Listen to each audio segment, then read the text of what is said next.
তো বন্ধুরা এটা হলো টেকনো রিসেন্টলি লঞ্চ হওয়া মোবাইল ফোন টেকনো স্পার্ক 20 যার দাম দাঁড়াইছে 16,999 টাকা 8,256 জিবি ভ্যারিয়েন্টের। এবং বন্ধুরা এ বাজেটের মধ্যে এই মোবাইল ফোনটিতে রয়েছে IP53 এর রেটিং, যেটা ধুলোবালি এবং পানি থেকে সুরক্ষিত, যেটা আমরা সাধারণত এ বাজেটের মধ্যে অফিসিয়াল মোবাইল ফোনের বেশিরভাগ মোবাইল ফোনে আমরা আইপি রেটিং আমরা দেখতে পাই না, যেটা আমরা এই প্রাইস পয়েন্ট থেকে এই মোবাইল ফোনটির ক্ষেত্রে একটি প্লাস পয়েন্ট ধরতে পারি।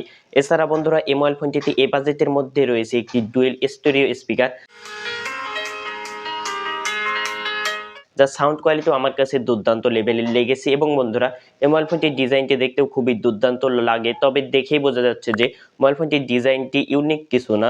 হ্যালো বন্ধুরা, তো কেমন আছেন আপনারা? তো বন্ধুরা আজকের এই ভিডিওতে আমরা এই মোবাইল ফোনটির সম্পর্কে বিস্তারিত জানবো। তো বন্ধুরা প্রথমত যদি আমরা এই মোবাইল ফোনটির বক্স কন্টেন্ট নিয়ে আলোচনা করতে যাই, তাহলে এই মোবাইল ফোনটির বক্সের ভিতরে অ্যাজ ইউজুয়াল সকল কিছুই দেওয়া রয়েছে। এই মোবাইল ফোনটির বক্সের ভিতরে একটি ইয়ারফোনের দেওয়া রয়েছে। তো বন্ধুরা এই মোবাইল ফোনটি টেকনো 4টি কালারে লঞ্চ করেছে, একটি হলো ব্ল্যাক, একটি হলো হোয়াইট, গোল্ড এবং ব্লু। এই মোবাইল ফোনটির ব্যাক সাইডে রয়েছে ট্রিপল ক্যামেরা কাটআউট, যেখানে রয়েছে ডুয়েল ক্যামেরা সেটআপ এবং রয়েছে একটি এলইডি ফ্ল্যাশ লাইট। এবং ফোনটির নিচের দিকে রয়েছে টেকনোর ব্র্যান্ডিং এবং ফ্রন্ট সাইডের দিকে রয়েছে একটি 5 কার্ড ডিসপ্লে।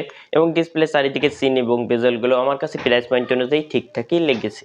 আর বন্ধুরা এই মোবাইল ফোনটির ব্যাক সাইড এবং ফ্রেম এই দুই জায়গাতেই প্লাস্টিক ব্যবহার করা হয়েছে, কিন্তু মোবাইল ফোনটি হাতে নিয়ে বোঝাই যায় না যে মোবাইল ফোনটির ব্যাক সাইডে আসলে প্লাস্টিক ব্যবহার করা হয়েছে। এবং এই মোবাইল ফোনটিতে প্রায় সকল প্রয়োজনীয় পোর্ট এবং বাটনই দেওয়া রয়েছে। এবং এই মোবাইল ফোনটির আপনারা রাইট সাইডের দিকে পেয়ে যাবেন পাওয়ার বাটন, যেখানে রয়েছে ফিঙ্গারপ্রিন্ট সেন্সর, যেটি আমার কাছে বেশ ফাস্ট এবং অ্যাকুরেট মনে হয়েছে। এবং আপনারা এই মোবাইল ফোনটি লেফট সাইডের দিকে পেয়ে যাবেন একটি সিম কার্ড ট্রে, যেখানে আপনারা দুটো সিম কার্ড এবং একটি মেমোরি কার্ডও ব্যবহার করতে পারবেন।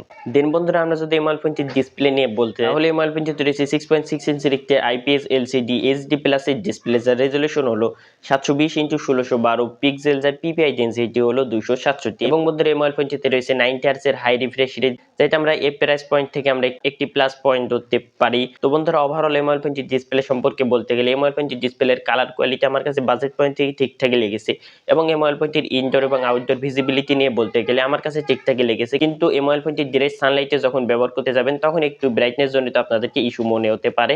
তাছাড়া আমার কাছে ওভারঅল এই মোবাইল ফোনটির ডিসপ্লে কোয়ালিটি ঠিকঠাকই লেগেছে। মোবাইল ফোনটির রিয়ার ক্যামেরাতে রয়েছে 50 মেগাপিক্সেলের ডুয়েল ক্যামেরা সেটআপ এবং সেলফিতে রয়েছে 32 মেগাপিক্সেলের সেলফি ক্যামেরা। এবং এই মোবাইল ফোনটির ছবি কোয়ালিটি নিয়ে বলতে গেলে আমার কাছে প্রাইস পয়েন্ট অনুযায়ী এই মোবাইল ফোনটি থেকে তোলা ছবিগুলো ঠিকঠাকই লেগেছে। এবং আপনারা এই মোবাইল ফোনটির রিয়ার ক্যামেরা বাই যাতে ব্যাক ক্যামেরা দিয়ে সর্বোচ্চ 2K তে ভিডিও শুটিং করতে পারবেন, কিন্তু ভিডিও শুটিং এর ক্ষেত্রে কোনো প্রকারের স্টেবিলাইজেশন এফিসিয়েন্সি দেওয়া নেই, যার ফলে মোবাইল ফোনটির ভিডিওগুলো একটু শেকি ভাব আসে।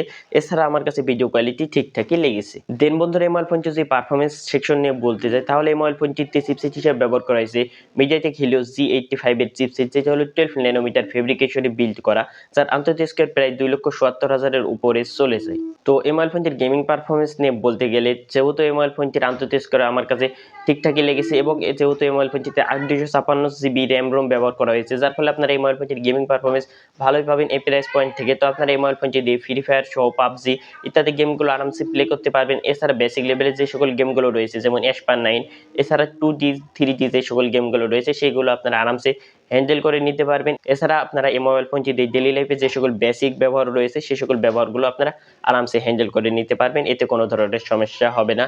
ওভারঅল বলতে গেলে মোবাইল ফোনটির পারফরমেন্স সেকশনটি আমার কাছে ঠিকঠাকই লেগেছে, কিন্তু এটাতে মিডিয়াটেক হিলিও G85 এর থেকে যদি আরেকটু ভালো প্রসেসর ব্যবহার করা হতো তাহলে আমার মতে এই প্রাইস পয়েন্ট থেকে একটু ঠিকঠাক মনে হতো। তো এই জায়গাতে যদি G88 বা এই জায়গাতে G99 এর মতো প্রসেসরটি ব্যবহার করলে আর একটু ভালো হতো। তো যাই হোক, মোবাইল ফোনটি যদি ওএস পার্ট নিয়ে বলতে যাই, তাহলে মোবাইল ফোনটিতে রয়েছে out of the box Android 13, তার সাথে রয়েছে iOS 13, এবং ফোনটির কানেক্টিভিটির জন্য থাকছে wifi, Bluetooth 5.2, FM radio support, কিন্তু আপনারা এই মোবাইল ফোনটিতে NFC সাপোর্ট পাবেন না। দেন বন্ধুরা সর্বশেষে এই মোবাইল ফোনটিতে ব্যাটারি নিয়ে বলতে চাই, তাহলে এই মোবাইল ফোনটিতে রয়েছে 5000 mAh এর ব্যাটারি, তার সাথে রয়েছে 18 ওয়াটের চার্জিং সাপোর্ট, যে চার্জারটি দিয়ে এই মোবাইল ফোনটির 100% চার্জ করতে অ্যারাউন্ড 1.5 থেকে 2 ঘন্টার আশেপাশে সময় লাগবে। তো ওভারঅল মোবাইল ফোনটি ব্যাটারির এই জায়গাতে যে কম্বোটি দিয়েছে 5000 mAh এবং 18 ওয়াটের চার্জিং সাপোর্ট, এটা আমার কাছে এই প্রাইস পয়েন্ট অনুযায়ী ঠিকঠাকই লেগেছে। তো বন্ধুরা সর্বশেষে ওভারঅল যদি এই মোবাইল ফোনটির সম্পর্কে বলতে চাই এই প্রাইস পয়েন্ট অনুযায়ী, তাহলে 8,256 জিবি, তার সাথে ডুয়েল স্টেরিও স্পিকার, 90 হার্টজের রিফ্রেশ রেট এবং আরও অনেক কিছু রয়েছে এই মোবাইল ফোনটির ভালো দিক। এবং এই মোবাইল ফোনটির যে G85 এর সাথে যে এইচডি প্লাসের যে একটি কম্বিনেশন যে ডিসপ্লেটি ব্যবহার করেছে সেটাও আমার কাছে ভালো লেগেছে। তো এখানে যদি G85 প্রসেসর দিয়ে যদি এখানে যদি একটি ফুল এইচডি প্লাসের ডিসপ্লে দিত তাহলে এই জায়গাতে একটু লেগি ভাব আসতো। তো এখানে যে প্রসেসরটি ব্যবহার করা হয়েছে সে অনুযায়ী মোবাইল ফোনটির ডিসপ্লে এইচডি প্লাস, এটা আমরা একটি ভালো দিক বলতে বলতে পারি।